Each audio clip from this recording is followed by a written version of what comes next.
right, everybody. We will get started for this week's recap. So I'm not going to go too in depth. I got to run. There's kind of an emergency that we're dealing with right now, but I wanted to give you guys an update on everything that's going. So this one will probably be a short one.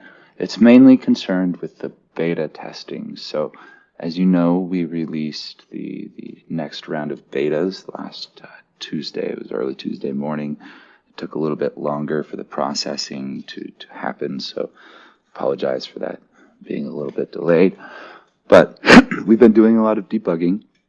That's mainly what I've been focusing on this week. We got the build out Tuesday, and then over the last few days I've been working on fixing some of the bugs. Phil was having one of the issues with credits already claimed, and I found it. I found the issue. We got it actually resolved last night. It should all be good. So those builds are processing right now. So it sometimes takes, it can take up to a day depending on what platform. iOS seems to be a little faster than Android, but sometimes iOS is slower than Android. So those are all pretty much ready to go. If you look on the iOS test flight, you should see the new one. It should be 092 with parenthesis 5 for the build 5. And the new daemon, you want to make sure when you check on your core info, it is RC9. That's how you know that you have the newest correct version. There was a couple bugs. There was an issue with migrates not coming over correctly, but that's fixed. And then there was an issue with credits. So if you've had where your sigchain couldn't sync fully, which the symptom of that is you don't have your full transaction history, or you haven't seen your full balance, that's all resolved, at least from the circumstances that we have seen over this past week. So I will be posting the links to those builds as soon as the Android finishes processing today. So you'll have a new build out today.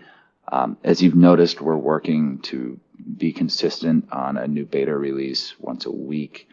We'd like to get that all sorted and continue to show you guys, the results of a lot of the labor, which we've spent a lot of the time over the last number of years, and even the last 5 or 6 years with the Tritium protocol and Tritium++, developing the foundation, essentially getting it to where the API itself is a framework in itself, and so it allows us to rapidly deploy new features very quickly. So that's that. So we have a new beta. The desktop wallet went out last week. We initially launched it as a testnet wallet.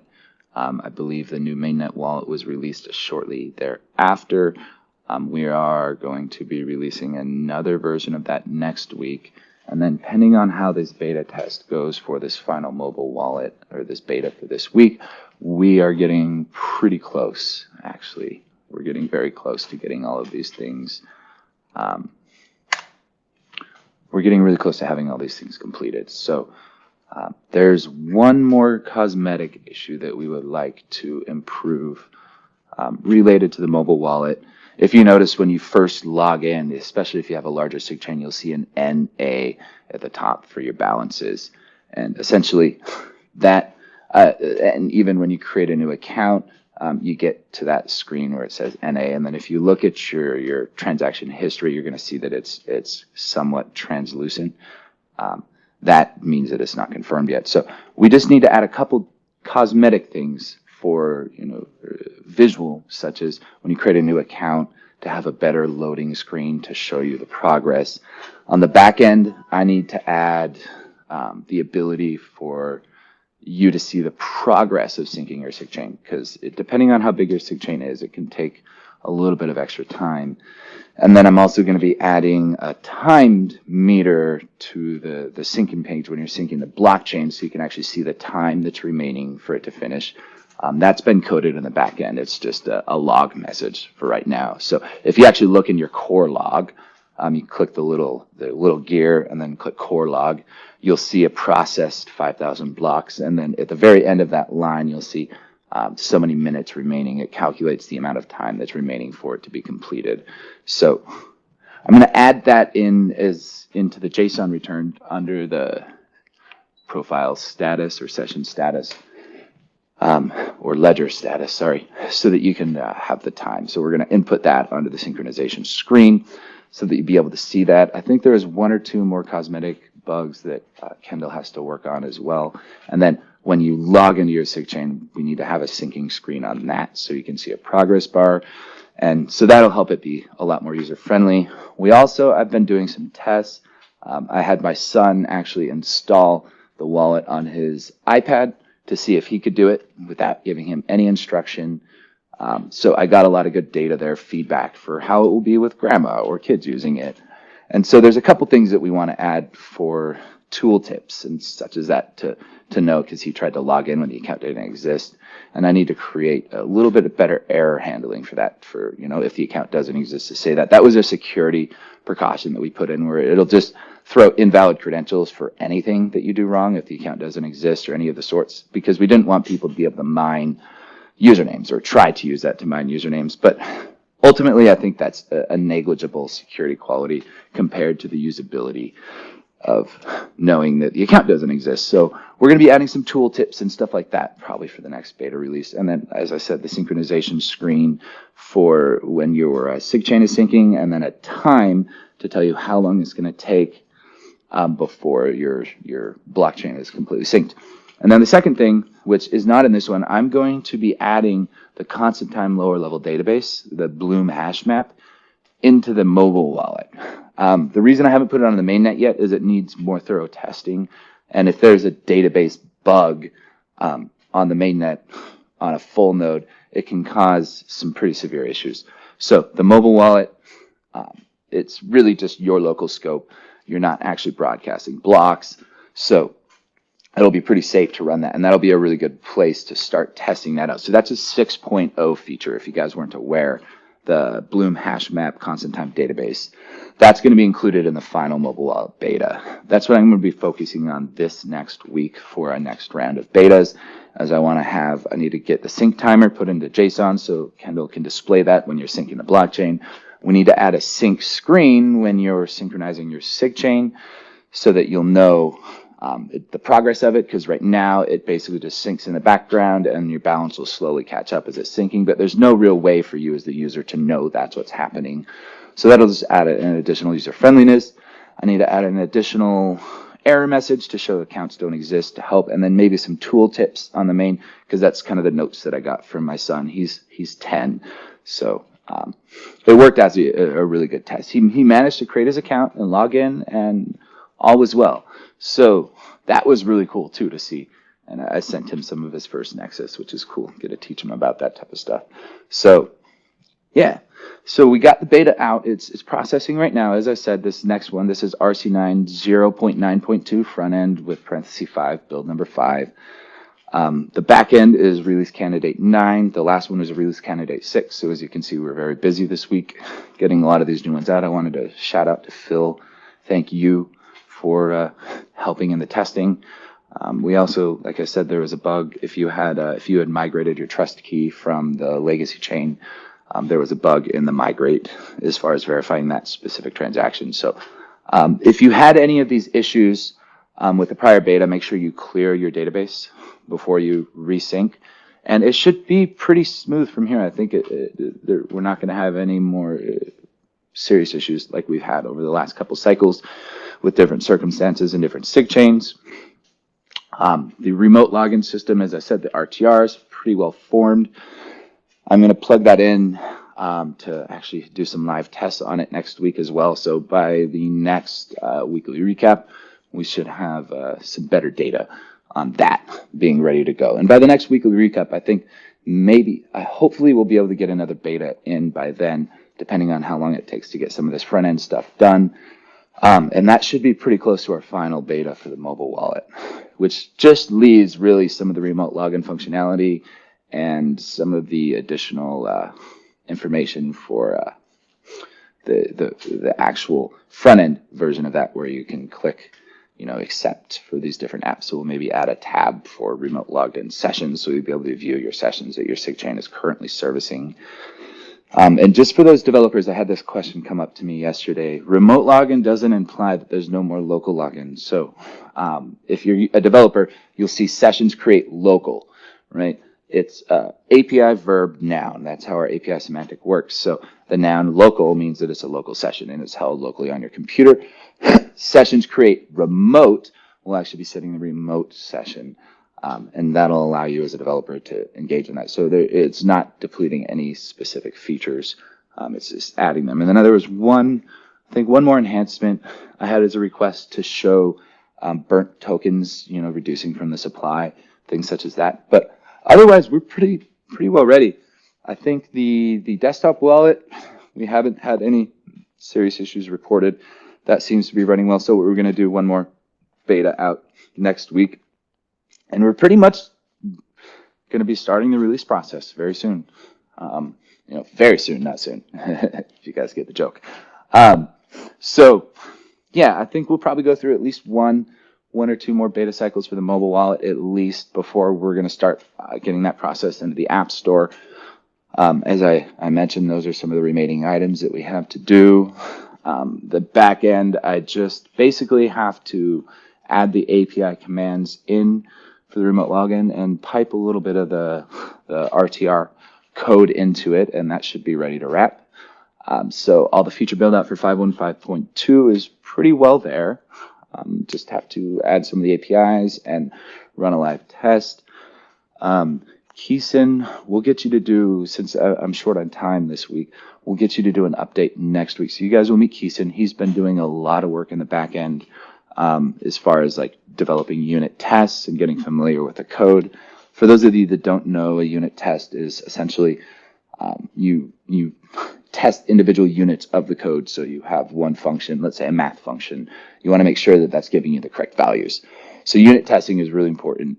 And I hadn't really had the time to get the unit tests up since I redid most of the code. All the unit tests from the prior Tritium code base didn't work anymore. So he's been working really hard to get that all done. We'll give you the floor next weekly recap, Keeson, so we can introduce you to the community. You can give everybody an update, give people feedback on what it's been like working with Nexus since you've worked with other chains, and give some of your background. I think that'll be really cool. It's been a pleasure to be working with you. Appreciate your due diligence. He's been a really, really great part of the team, addition to the team.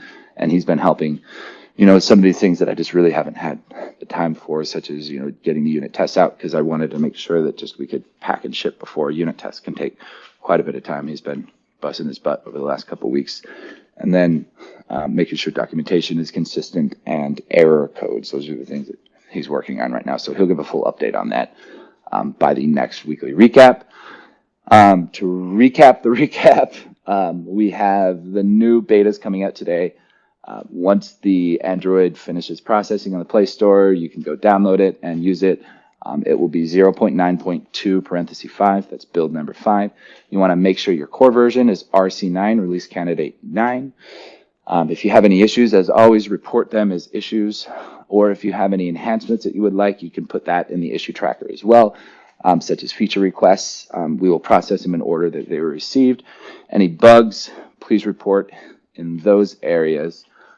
But from this last release candidate, RC9, everything has seemed to be operating smoothly. The people that had issues have not had issues anymore. If you've had one of these bugs, make sure you clear your database before you download it. If you're running iOS right now, that has finished processing already, so you can go the link that we have posted the public betas on before. You can just go check that link or go into your Test Flight app and you will see that it has an update button now. You can update to the latest beta version. It's already available on iOS today.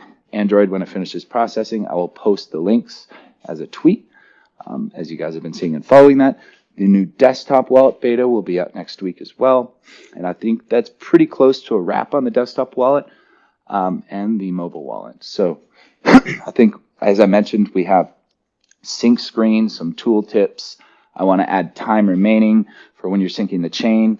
I want to add the constant time low level database, which will actually help reduce your battery usage, and it'll make it synchronize faster. And it will also be a really great way to test the new Bloom hash map, which is going to go live over the main network at 6.0. right?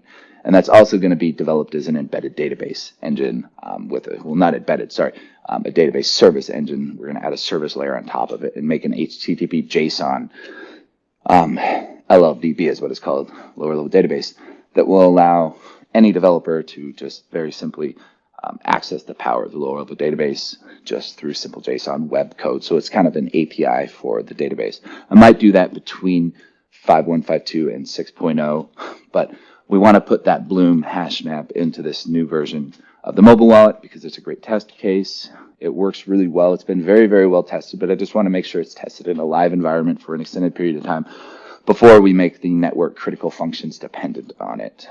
And the last thing that is on my to-do list is I've managed to figure out how to cut the blockchain size in half for your mobile wallet. And the new Bloom hash map reduces the database size by about 20 or 30% as well. So the combination of all of those things, right now it's about 1.1 gigabytes for the entire chain data with all of the blocks. I think it's 1.5 million blocks. I'm shooting to get that closer to 700 megabytes, 600 megabytes. That's what I'm shooting for, so that you can reduce your disk usage, and that will also double your sync speed because I figured out how to actually cut the block size in half.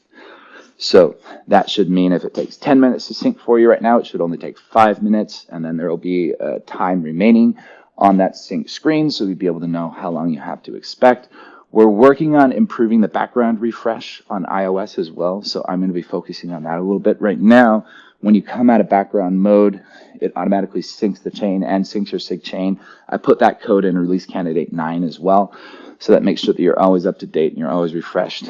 And then I want to add the zero confirmation balances too. So if you have an incoming debit event that hits your sig chain, we want to know that you have those funds coming in. So as soon as somebody sends the funds to you, even though it may take 5 minutes to confirm and credit, you'll know that the funds hit. That's going to be really important for merchants, because if somebody's receiving Nexus and then you send it and then they don't see it immediately, they're going to wonder if something's wrong. So that's another really important user-friendly feature.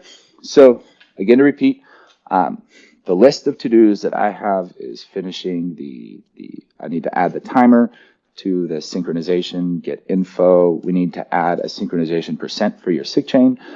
We need to add a couple screens so that you have a sig chain synchronization screen, and you created new account created sync screen where you can just know that you're kind of an intermediary until your Genesis transaction or first transaction is actually confirmed. Yes, and the new version of iOS is already live on that live test beta link. Android should be live a little bit later today. New desktop wallet should be out next week. And then next recap, we're going to bring Keesis in to introduce him to everybody in the community, so you can kind of get to know. He's joined the Tau arm with me, so he's a new recruit. Really appreciate his time. He's been really doing a lot on a voluntary basis as part of our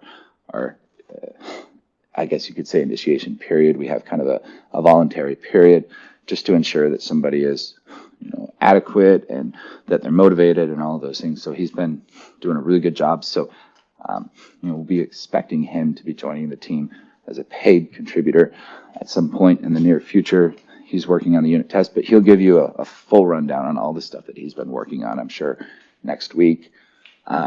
We have just those last few items, and then the mobile wallet's pretty much ready to pack and ship.